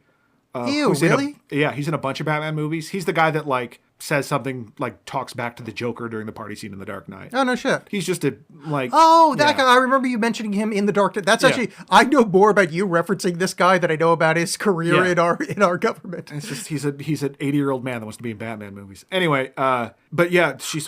what is this? It turns the jar around and says Granny's peach tea. And it's, oh my God, it's urine. She looks up. Oh, like, seat reserved for Lex Luthor is empty. Pause. Yeah. You know how they set up earlier about the piss that I said? Yeah. John, do you remember the quote I read? Yeah, he peed in a jar. No. A bucket. Okay. They set up that it's supposed to be a bucket, and I set up very specifically that it was a mason fucking jar that is supposed to be a bucket. That man should have full functionality to the knees, and that should be a bucket. This movie is bullshit. He hit the same rib twice. The same note happened. Someone should get fired for that. How are you going to sneak a bucket onto a congressman's desk? I don't know, John. I'm not a movie maker. I didn't make this film. I just tearing it down. Why don't you just notice, like, oh yeah, there's my jar. Like, I have a jar at every Senate hearing I go to. It's so stupid. But it turns out it says Granny's peach tea, and she's like, bleh. And then Scoot McNairy's wheelchair blows up. The Lego guy's wheelchair blows up. Superman does nothing but look annoyed. You see the exterior, everything blows up, cuts back inside. Superman's standing on the fire, and he's just like, oh. Should have seen that coming. Yeah. He did nothing to try to save anybody because Zack Snyder hates this Superman, and why would the Superman do anything? I think in the director's cut, you see the explosion happening, and there's more like a pensive, like, oh, dude, I just totally, like... It's a good thing they got rid of that thing. Yeah, like a moment of him, like, kind of freezing. But I also could have made that up. Well, because I swear I saw the director's cut, But then I've been thinking about it since I rewatched this, going, where the fuck would I watch the director's cut? But anyway. He makes a passing reference to being like, oh, I wasn't paying attention. Well, he says, I didn't notice it, and then he's like, I'm afraid I didn't want to. I think the idea is that he didn't want to look, or, who cares? God, this movie fucking sucks. I know that's the first time I've said it tonight, but... Yeah, 9 hours into talking about this movie. The other scene I actually liked, and again, the Batman. Lex drives back the LexCorp, and that place is fucking fucked up. It is torn to the ground because Batman just rocked. Like, I love off-screen violence like this. He rocks up. All of his guards are knocked the fuck out. Yeah, there's bullets everywhere. Bullet cases. Every bit of glass you've ever seen in your life is broken. They imported glass to have it broken on the ground. He goes to the case where the kryptonite is kept, smashed in like a fucking demon monster punched the glass in, and there's a batarang jammed into it. Badass scene. Even Eisenberg didn't ruin it for me. Yeah. I was like, that was fucking awesome. No, that was like, that's the Batman I know. That shit's awesome. Yeah, there's Batman being Batman. Yeah. And I'm glad you didn't ruin it by showing it to me because you would have ruined it. Unfortunately, he does the next scene where he trains like Rocky fucking 4. Yeah. So we're in the Batcave. The multi-billionaire Bruce Wayne is going to start forging weapons from the kryptonite. And between forging weapons with the kryptonite, he's going to train to get himself back into shape. The multi-billionaire. Yep. So you know how he trains? CrossFit. He hits a tire with a hammer. Yeah. He does some pull-ups with chains on him. Yep. And by the way, Ben Affleck looking fucking like a million goddamn bucks. Well, the fuck done, dude. Yeah. Nothing against him. But the dude's a billionaire. They should have cut to him being in a chamber with wires to his tits and just being vibrated into shape. Right. He's Bruce fucking Wayne. Yeah, but why are you lifting chains? Because people do CrossFit and go like, that's going to be me. I'm going to do that. I'm going to be... By the way, I would like to decide everyone I know that's done CrossFit has viciously hurt themselves. Yes. Yeah. Just throwing that out there. That's I love that. Yeah, you've blown your knees out. Yeah. The guy's been doing crime fighting for 20 years. You can't do CrossFit anymore. Yeah. You need things that are very light impact on the old knees. Remember, Tom Lennon from The State explained to Batman in a previous movie that his knees are completely shot. True. Yeah, although apparently not the same universe. So in this one, his knees are fine. Oh, okay. I had no idea. But yeah, so he starts. Yeah, so he's doing all this training. And while that's happening, Lex is in the Kryptonian ship learning about Kryptonian history. Yeah. So okay. So there's a couple of things that happen right here. First one is that Lex gets access to this Kryptonian ship. He wants the body of General Zod. Which the U.S. government or someone has. Who doesn't? Yeah. And he really wants to get in there and see, what's what. He takes the body of General Zod to this ship, which I've forgotten about this stupid thing, the S symbol chunk of metal that operates everything. He plugs, he's just like, what is this? And pulls it out, puts it back in. The ship kind of resets and is like, oh, hey, do you want to take over? Yeah, I do. Okay, well, that's done now. Yeah, cool. You're running the thing. Yeah. I mean, it's no different. I mean, fine. Like a car, you can start it with whatever. As long as you have the key, you can start it. But it just felt weird that there's an AI that's like smart enough to ask that question and then not require any sort of authorization. And it's like, okay, well, as part of your initiation of the ship, let me give you all this history. And he's like, yes, teach me. And then it just cuts away. Yeah. Also, right around here anyway, there's a scene where Superman, being despondent, goes to visit Lois Lane at her apartment or their apartment, who knows. And this is what drives me nuts about this movie, where the movie wants you to appreciate and understand and love Superman, but keeps him at arm's length. Because he is clearly upset that everyone hates him and clearly upset that he let everyone die. This is where he gives the talk about, I don't think I wanted to notice, or something like that. A lot of this, when he's giving the speech, is the camera is on Lois Lane. It's not about his reaction. Totally. It's about her reaction to what he's saying. Yeah. So it keeps him alien and apart from us. And other than him ascending from heaven and being this messianic figure, I don't see him as a man. Yeah. I don't see this struggle. I see her reacting to his struggle. And so it's done so poorly that it wants you to identify with him and be him to be a hero, but it doesn't want you to know him at all. Yeah. You made a good point really early on that, Zack Snyder only knows how to deal with, the powers and not the humans or the people behind it. Yeah. Why is the ship speaking English? Oh, I don't know. Cool. Okay. Because just needed to point it out. Kryptonians speak English. Yeah, why not? Yeah, that's because that makes sense. Or is, what do they call it in Star Wars? Basic? Yeah. Yeah, it's the universal language. You know those Kryptonian ships, and this is a joke for 6 people, they make the best hot cocoa. There's an interesting story about hot cocoa. Oh. Yes, that's a Timothy Zahn book. Timothy Zahn. Okay, so... Not the first Timothy Zahn joke we've made. Wow. Yeah. All right, look at us.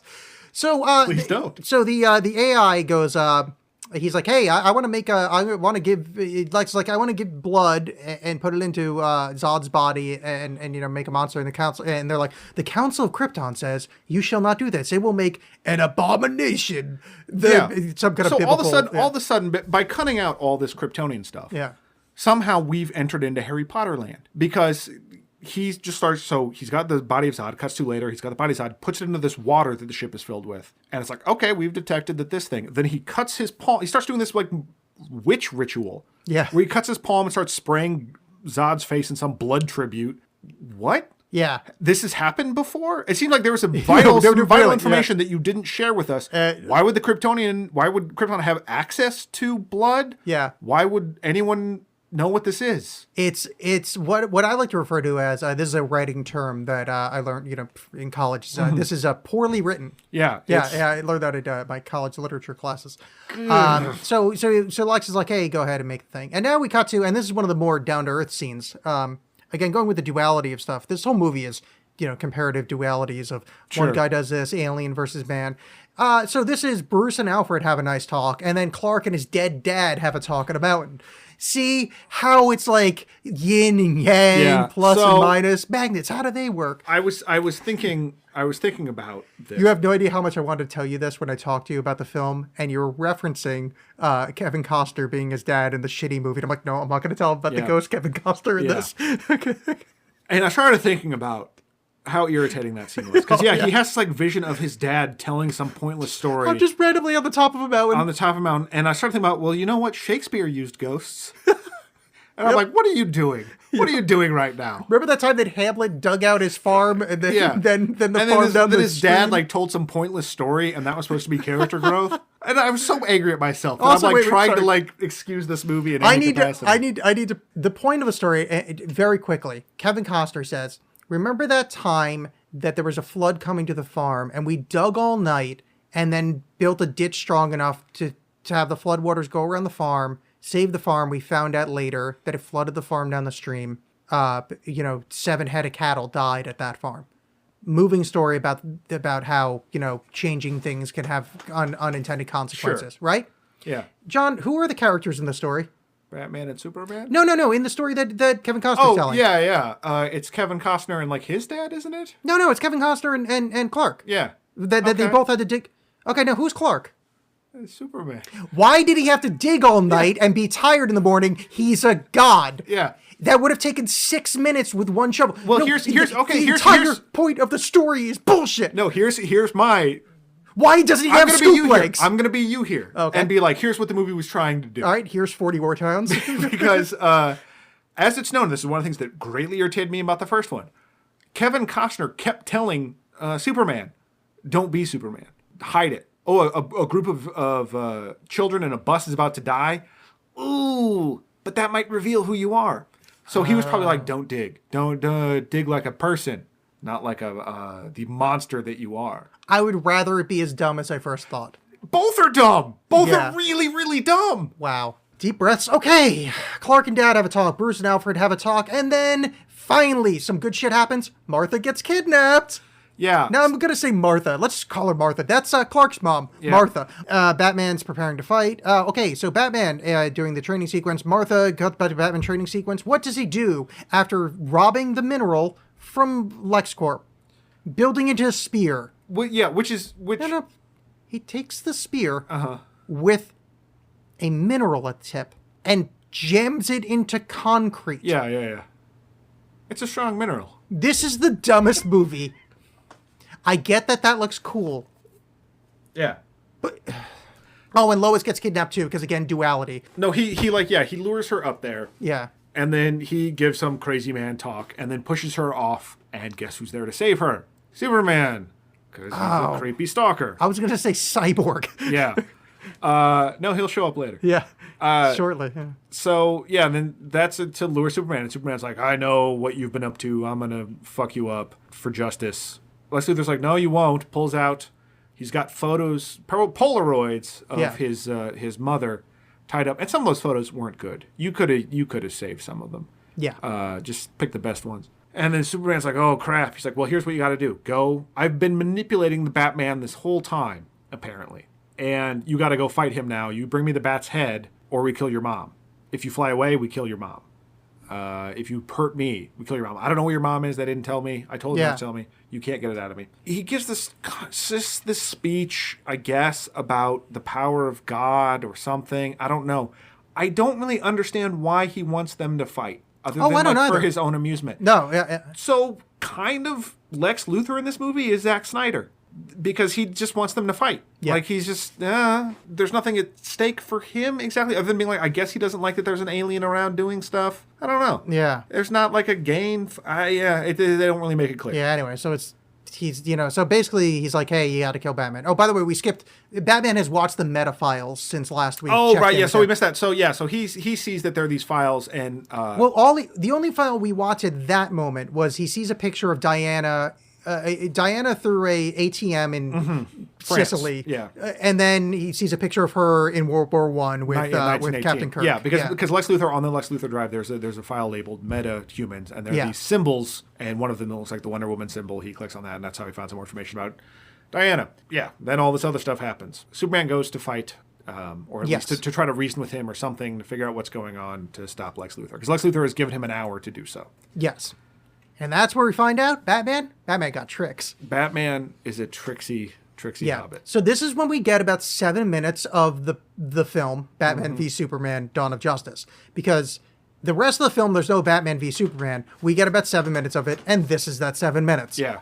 There's a fight scene. They fight, and so he has, like, Batman tries all these different tricks. He has these sonic things that throw out of the ground. Yeah, kryptonite dust bullets. Yeah, which was way more interesting than the spear. Yeah. So they're fighting. Some funny stuff. Batman hits him over the head with a sink, which I thought was hilarious. Yeah.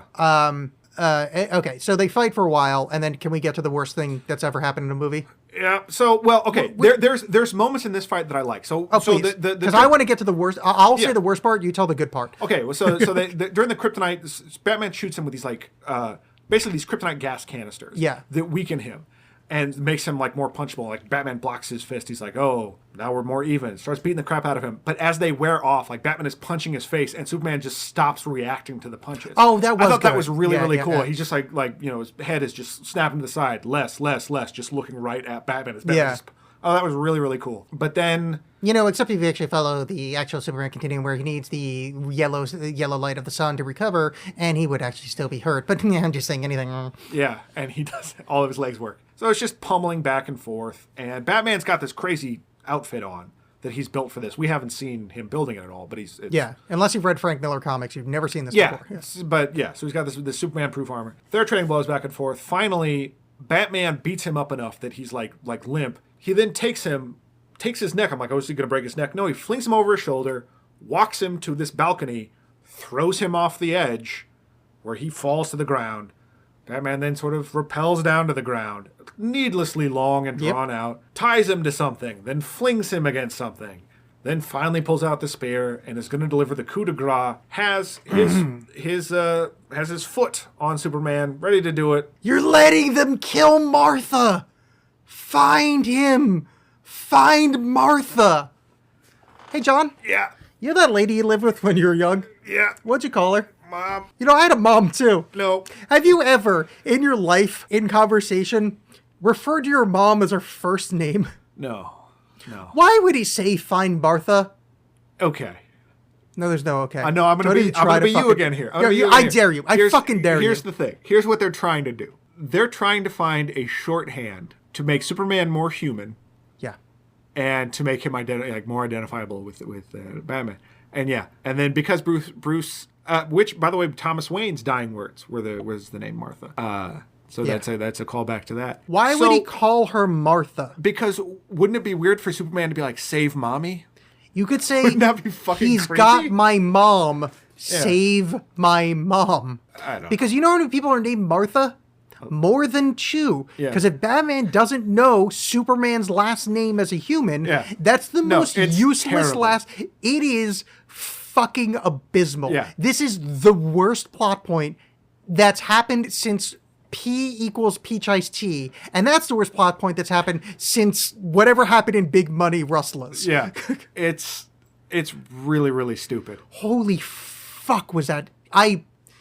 And that's what you're doing. Why not call, in quotes from my notes, why not call her mom? This is terrible on every level. God, this is the worst season. This is the worst scene in every movie. We should never stop talking about how bad this is. Yeah, it's really frustrating because you can see what they're trying to do, and it's just like the worst way to go about it. Yeah. Okay, so this is... Now, keep in mind, there is at least 45 minutes of this movie left. Right. Then they cut to Diana watching the footage. She watched it because he sends her a link. When a snapshot of his dick. Yeah, me being pedantic, I think that email attachment was too big for normal emails. That's true. But Bruce Wayne has found Diana, sent her an email that's like, "Hey, I found your picture. He had a picture of you, but it's not his picture; it's your picture, and it's a picture of her in 1918, the one he found earlier. Yeah, it's like, who are you? Yeah. What's he with that?" And then it attaches a link to the database of other metahumans. So Diana takes some time clicking through it, and so we get to see the Flash stop a convenience store robbery. But it's this like, all this stuff has been happening, all this momentum. They're like, hold on, let's sell you this other movie because we have to do some marketing here.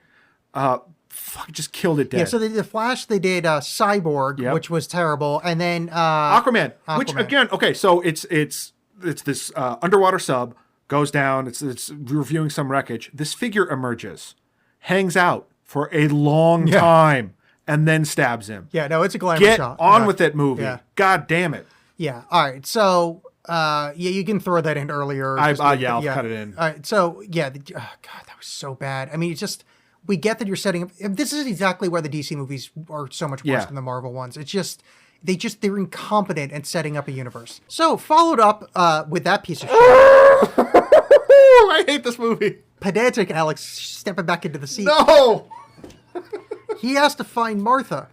So he talks to Alfred. Alfred says, I'm tracking the Russian's phone. He is blah, blah, blah. Let's take a pause. Yeah. John, why do I have a problem with this? Hit me. I'm done thinking. Find Martha. They have Martha. Yeah.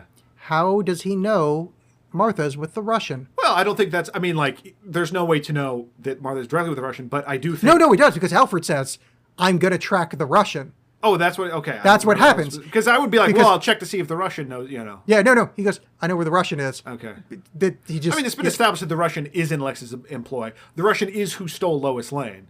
Yeah, and he also has everybody. Yeah, well, actually, which would make it less likely that he also has Martha, because he just stole...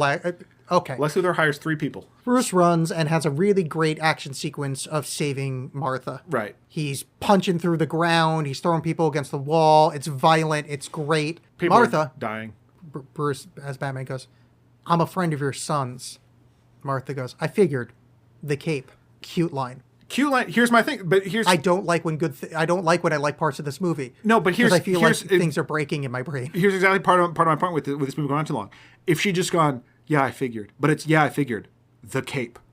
You know what I mean? Like, there's that extra beat that doesn't need to be there. I don't think it needs to be there. I actually like that. No, because I mean, frankly, capes are dumb. I actually thought that was fun. So is a man dressing as a bat. Like, it's another ridiculous person. That John, she's like, you will not make fun of Batman. Okay, fair enough. I will not have that in this house. Yeah. All right. So finally, the thing happens. The monster that Lex creates wakes up. Well, because Superman goes to Lex Luthor, and Lex Luthor's like, you're here, great. Where's Batman's head? Well, I don't have Batman's head. Oh, well, here's the phone call from the Russian. Give me the bad news, and it's Batman. Oh yeah, that's on right. The party yeah, line. Yeah. Okay, so Lex is like, oh well, fine. I'm going to create a monster. Here's the monster, and then he goes, "This will be your Doomsday," in a reference to Doomsday, the one that killed Superman in the comics. And the monster jumps out and has no genitals. Yeah. Why are there no genitals? I'm not saying I need to see a swinging dick, but that was a human. There was a Kryptonian. Yeah, it's never been established that Kryptonians have genitals. In the movies, it has been... Fair enough. Yeah. Their ships look like dicks. So either... this is what I'm going to posit. So either Lex Luthor or all of Krypton does not have penises. Nope. They hold hands to exchange long-strain proteins. Nice. Thank you, Kang. But, yeah. Fair enough. Now, this is where more of John complaining about the last movie comes into play. The newscaster over the Broadway goes, thankfully, the workday is over and the downtown port is nearly empty. Yep. Again. Yeah. They specifically, they mentioned a point, like, because there's a part where there's untold devastation, and they're like, oh, well, no, they landed on Stryker's Island. It's abandoned. Yeah. But before that, shit happens in a city where there's still people. There's thousands dead. Yeah. Like we said, this is like the half hour left in the movie. They introduce this whole other villain. This is just punishing. Yeah. Like, all right. it's So just, they start to fight. Superman's getting his ass handed to him. Batman shows up. He doesn't quite fight yet. And they cut to Diana is about to get on a plane. Wonder Woman. Yep. She sees a news because remember how report. she's in this movie. Yeah. And she is sees a vital. news report and they're like, oh shit. And she's like, all right, I guess I'll go fight these people. Because there's, I mean, again, no character, like there's no reason for her to do this. She's been outside of the world of man for 100 years. Does not matter. Okay. Why did she even take Lex Luthor stuff to begin with? Like, what does she care? I mean, why? Yeah, who gives a shit? So Batman that's right. and Superman have made up. And Batman's like, I'm not going to fail you. I'm going to rescue your mom. Your mom's got the same name as mine. Yeah. What's your dad's name? That'd be fucking weird, right? That'd be cool. What's your sign? So Superman and Doomsday are fighting, and they figured out that everything they're throwing at Doomsday doesn't matter. In fact, you hit him enough, and he unleashes this gigantic lightning thing or something. Yeah, like it was the EMP. energy. Yeah, and so he's just screwing everything up. Because Superman takes him and flies into space with him, getting him away from the danger, which is one of the arguments of the first movie, is that Superman never made that happen. Yeah. He's always fighting in the city. Takes him up to space, and the government has already shot a nuke. Well, when we flew him up to space, and then when he gets to space, they go, "Oh shit, we should fire a nuke now because there won't be any fallout." They blow it up. This also happens in Dark Knight Returns. Superman encounters a nuke in Dark Knight Returns. It's a different situation. But a nuke explodes. One of the bogies falls back to Earth. It turns out that it's Doomsday. The other one disappears, and they're like, well, that was Superman. We just knew that. And if this was an hour ago in this conversation, I would point out how dumb this is that they know which of the two targets is which, but we'll just leave it there because this movie fucking sucks. Yeah. Doomsday lands again, and Batman starts firing stuff out of his bat plane at him. Mm-hmm. He gets swatted out of the sky, lands, canopy opens of the bat plane.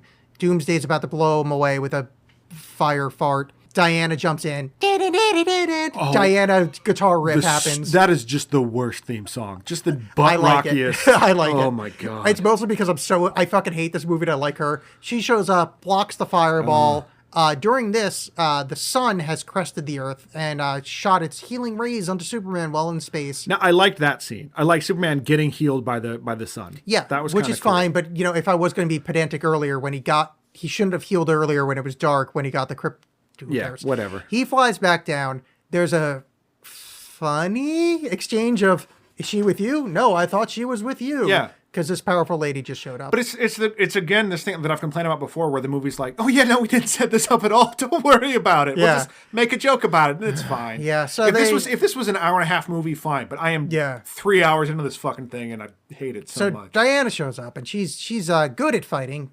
Superman sucks at fighting. All he does is fly into fists. Yeah. She's really good at fighting. He doesn't need to. Like, and that's the thing I was thinking about when he would have fighting. won if he was good at fighting. Yeah, but he doesn't need to, because he's fighting these paper people, basically, because he's so much more powerful than them.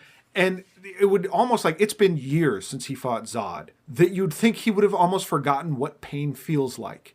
So when Batman's like really laying waste to him, and he's just like, well, this is fine. You'd think when he's actually, like, someone's actually doing damage to him, they would be more taken aback by it. But whatever. Yeah. I'm putting thought into this. But movie. also, I'm just saying, like, he could just like with his downtime days in jiu-jitsu classes or something, because like Diana is good at fighting and like really goes toe to toe with Doomsday. She's like dodging when Doomsday punches and cutting his Achilles tendon and like being good at fighting, and she's awesome. And Superman's like, I will block your fist with my face because I'm a fucking asshole. Because that's how most of those people died in the first movie. Is his body went through their building. Yep. So they fight, blah, blah, blah. And then Kryptonian DNA that he's made from, we should get some kryptonite. Yeah. The spear. We need to get the spear. Where is it? Yeah. Lois knows. Lois is going to go get because the spear. She threw it in a pool for some reason. I think Batman threw it in the pool. I thought she did. Or maybe she probably did. Yeah, you're right. This movie sucks. So she runs and tries to get the spear. The buildings quake from them fighting. She gets trapped underwater. Then he goes and saves her. Yeah, because Superman, in the middle of the fighting, she's in danger, but in the middle of the fighting, can hear her pounding on the concrete, like I mentioned. Because it's God, this movie sucks. So he flies, saves her, but heroically, because there's kryptonite near him, so he gets weak. She has to pull him out of the water. Because, again, arbitrary power levels, Yeah. he gets a face full of kryptonite gas that's in his fucking lungs. He recovers in 4 seconds. But he's like There's a 5 feet spear away from the spear. nearly- It's a cumulative effect. Yeah. He's tired. No, I mean, he's not, except that he had the sun's rays Yeah, and it no, fucking it's- nuke. So, yeah. okay, so she throws the spear away. He cures himself a little bit, and he flies back into the fight with the spear. And here's, I'm going to read directly from my notes. Yeah. Superman gets spear. Spear kills bad guy. This movie is so long. Mm-hmm. Spear kills bad guy. Bad guy Stabs him stabs Superman with a bone protrusion. and Superman's dead. Yeah, and I'm supposed to care. And then I'll read from my notes some more. Lois is sad. Batman is sad. Diana is bored. Yep. Yeah, pretty much. She's like, I don't know this jerk. So they lower his body down Pieta style because Messiah. Yeah. And now I have energy for one more bit of pedantry. Oh, God. Lex gets arrested and his head shaved. Mm-hmm. What did Lex get arrested for? His being involved in the bombing. How? I don't know. I don't know. How is he possibly linked to? The only thing linking to him is Southern Lady seeing a sign that says reserved for Lex Luthor. Yeah, I don't know. She's dead. Don't know. Superman/Clark has not testified in front of a court of law during the course of this film. Why is he in jail? I don't know. Yeah, you don't, do you? Yeah, no. Because this movie sucks. Yeah. Well, did you notice what his prisoner number was? 844321? No, that's from Clockwork Orange. It was a whatever the first. I think there were like letters, and then TK421. Oh, that's from Star Wars, right? Yeah, I was so mad. Yeah. It doesn't matter, but I was just. It's like it's no dumber than The Simpsons having 24601 is Skinner's thing. It's just a stupid reference, but I was Yeah. still just like, fuck you, movie. But Superman is dead apparently, and they're having a funeral for him. And apparently everyone knows he's Clark Kent now? No. Like, people know he's Clark Kent. No, they why, don't. Why does Lex Luthor know that he's Clark Kent? Why does that? Why was He's that? smart. I don't Okay, think they do, sure, because that's why fine. there was 2 separate funerals. Because right, yeah, 'cause it was burned in an empty Perry box. takes out a Superman is dead newspaper, holds it up, and in the left-hand column Right. it says Clark Kent also killed in the destruction. Right. Okay. Because I was reading the Lex Luthor article. Now, So no, okay. no, you go ahead. Well, I was I've just going to interrupted say, you too many times. so during the funeral, Batman says, "Oh, I failed him. I'm not going to fail him again." How did he fail him? What did he do that failed him? We'll circle around to that because Okay. you missed the more important part. Oh, good. What's that? Why are there Irish bagpipers in a Kansas funeral? Yeah, I don't know. Because he's a cop. He's a space cop. He's a Kryptonian. Yeah.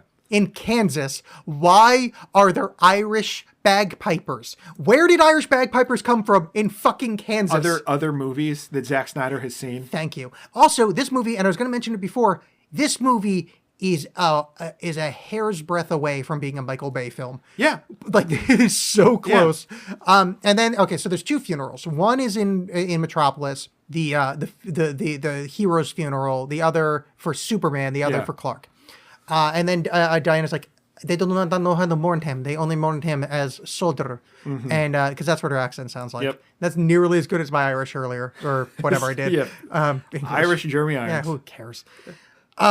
Okay, so he's like, I failed them. He's like, you didn't blah, blah, blah. But no, here's the thing. Bruce Wayne is talking to Diana. Yeah.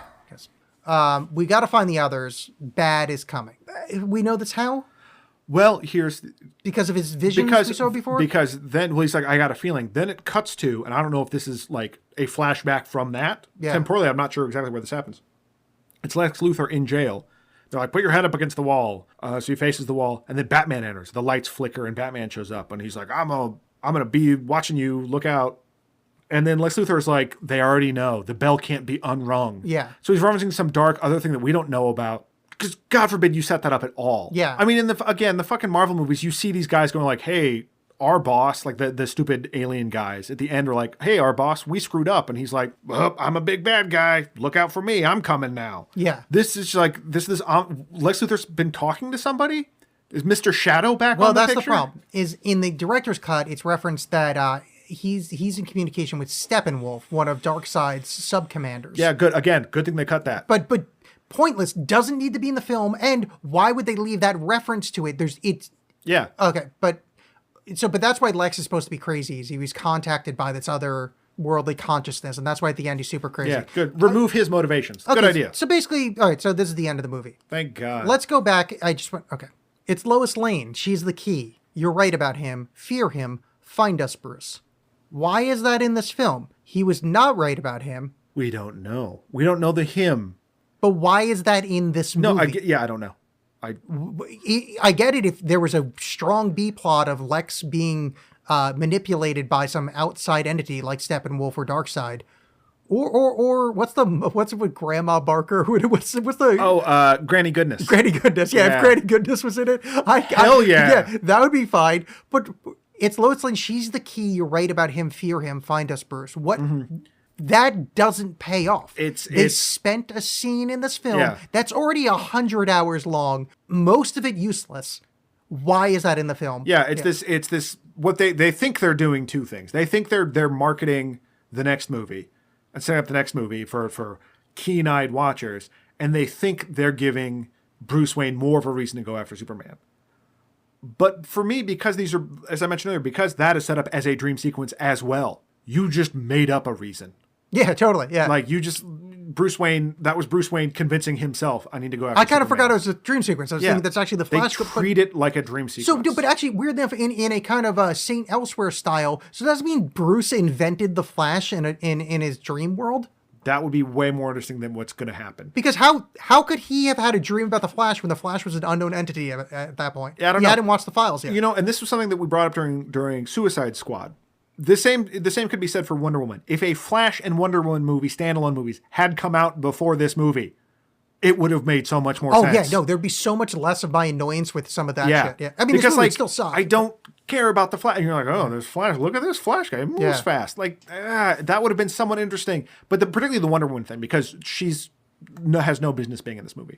She is an add-on. She saves Batman at that one point, but like, what the fuck is happening? The reason she's the highlight of the movie for me, and for this reason, because Superman sucks so bad in it. Sucks. That what she did is what Superman should have done, but since they didn't bother to write a strong lead, they needed her, which is great because she's great. I liked her movie, but boy, she has no business being in this. Yeah, Zack Snyder has apparently said that. So he wanted to kill off Superman because he wanted to get they talked about moving forward and they want to get the Justice League movie made. And if the Justice League exists and Superman's around, like, he's in charge. He's the most powerful thing ever. Everyone else has some of Superman powers. Although technically, if you want to get really nerdy about it, you could argue the Flash is stronger in certain ways, but that's for a also Wonder podcast. Woman's beaten the shit out of him a couple of times too. Yeah. Well, yeah, but like he's sort of this ultimate thing. Yeah. So he wanted to get him out of the picture, and we didn't want to freeze him or roll his eyes, send him to space or something like that. Take him out of the picture. We just figured we'd kill him. It's clear from the trailer for the new one that Superman's back. Like, it's very obvious that that's part of the selling point for it. If they subvert that, that's awesome. But I bet they don't. It's that he's back. If you have Superman like frozen in space or like trapped in the Phantom Zone or something, you're giving yourself another movie. You're giving yourself a Superman spin-off movie of him getting out on his own that you could just do and then have him back for the Justice League one, or have him come back halfway through the Justice League thing. Or, you know what I mean? Yeah. No, this is just gonna be like, because you see at the very last shot of the movie. I was gonna say, we skip that. Is the coffin and like the dirt is starting to rise off it or something. Fine. I mean, because you've already established that the sun can heal him, I guess, because he's pretty dead in space. So it makes his death even more hollow. It was so stupid. Yeah. All right. So I think we need to be done with this. Oh God. Let's just wrap this up as we do kind of, at the end. I can't unrecommend this enough. This is, I mean, I've watched a lot of shitty superhero movies, but like this is, I would say watch Suicide Squad before you watch this. Honestly, as much as Suicide Squad had at least someone like had some fun nearby and wafted it over the movie. Yeah, it's just poorly made. Yeah. This is a poorly made film. It's so on every. Long. I mean, and the thing, it wasn't even that long. Oh, it was. Yeah, it's. I think I'm still watching it. No, but but for the love of God, don't watch this if you've listened to this episode and haven't. And we're not being like fun hyperbolic, like, oh, what a piece of shit. No, it's just not worth it. No, I mean, we're this is what 12 episodes into the show. Yeah. We've not done this before, where we've actually said this. We hate this movie. Like, this is the first time we've really risen to the heights of our title. John and Alex actually hate this movie. I would rather watch The Fifth Element. I will acquiesce. That's how bad this movie has beaten me. That I would be like, yeah, Chris Tucker, let's make that happen. Because guess what? That movie's short. Yeah. All right, John. After watching Batman v Superman: Dawn of Justice, I think what we really need to do is respond for next episode with a superhero movie that really exemplifies the genre, that shows what you can really do with people with superpowers. Blank Man. Exactly. Blank Man. And by that, I mean, let's watch a Wes Anderson movie. That's fine. Yeah. So, World Tenenbaums? Yeah. All right. So, okay. Yeah, this is we were beaten down by so much by this that let's have like a little candy-coated family drama. I liked this movie when it came out, but since then have soured heavily on Wes Anderson in general. Not entirely his fault. A lot of people just decided to ape his style, and then after a huge hiatus, he came back and did the same style. Nothing about him changed at all. He's made the same movie a billion times now. I did like, what's the one?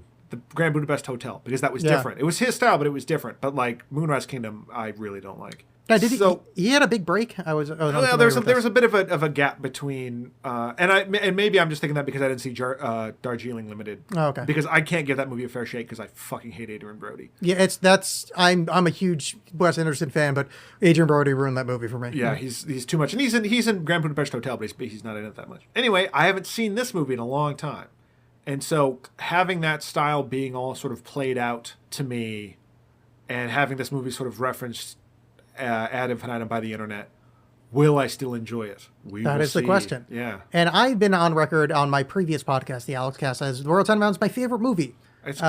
I adore this film. However, I don't think I've ever watched it with any kind of critical eye. Yeah. It is a movie that just affected me emotionally when I was young, and I just forever continued that. I'm kind of curious as to watching it with not just going, this is good, I'm going to feel the goodness now. You know what would be interesting, and I don't want to color the way that you watch this movie, is that think about if this movie affects you emotionally, how it does that in terms of, I'm not talking like intellectually whether it holds up under scrutiny or something like that, but think about how it achieves that goal versus how Batman and Superman tried to do it. Yeah. And that will just make you never stop thinking about Batman and Superman, basically is what I'm saying. Yeah. Let that color your life. Yeah, like that scene where Richie slits his wrist with kryptonite while listening to Elliott Smith. And it's all done in slow motion. Yeah. And it's 90 years long. Yeah, it's the Velvet Underground going, Martha says. Yeah. Oh. All right, that was a deep cut, and I hate everything. So, all right, next episode, we're watching The Royal Tenenbaums, and you can find us on iTunes and the iPod app and whatever. Everywhere things are found, leave reviews. And thanks for the nice feedback you people have given us on our Facebook page and stuff like that. Yes. Keep doing that. Much obliged. Keep doing that. You are lovely. Goodbye. Bye.